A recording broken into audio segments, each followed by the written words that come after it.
MARC HINTON Last updated 14/13 the 30th of April 2018 Getty Images Jaguares coach Mario Ledesma. I believe we have the quality to compete against everybody. Mario Ledesma is taking the Jaguares to uncharted territory in Super Rugby.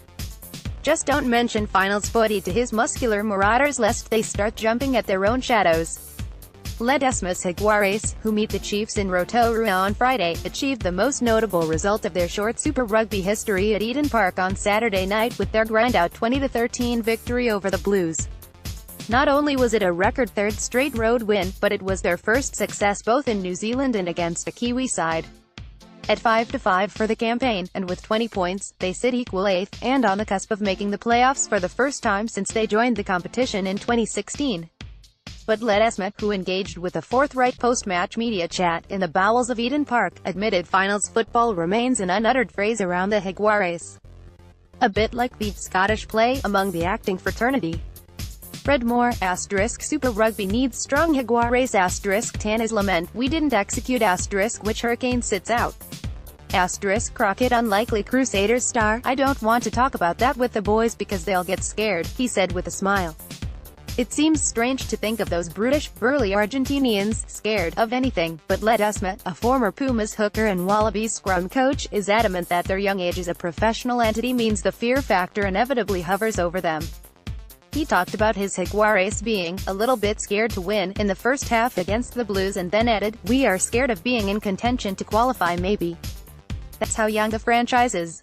It's a learning curve. I don't know whether it's a turning point, but it's definitely some learning for us. Ledesma certainly appears to be making a difference at the Jaguares, with their last 3 weeks perhaps a fruition of that.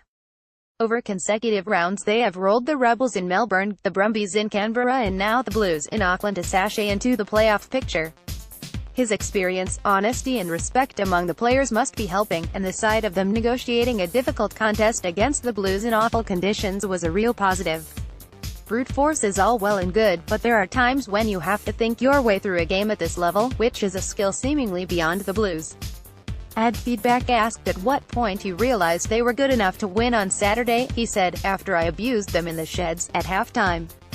We still have to push them. He also has an issue with some of the practices around the team.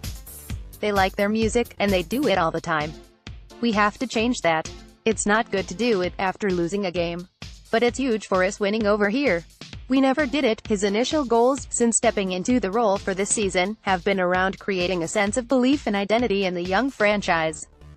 There's ambiguity between being professional, and that's bad in Argentina, and the amateur spirit, which is good.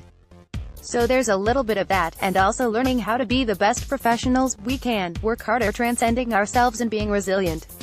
He felt the mental challenges were the biggest ones for the Argentine players. I believe we have the quality to compete against everybody. I don't think we are fit enough, I don't think we are resilient enough, and I really don't think we believed we could compete against anybody. So, is it a job he's enjoying right about now?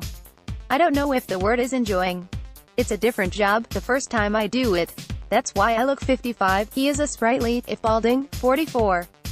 I'm convinced of the direction we are taking and nobody is going to move me from that. I know what the North is and I think I know how to do it. I'm convinced I say we, because we have a large staff, can make a difference. The Chiefs have been warned.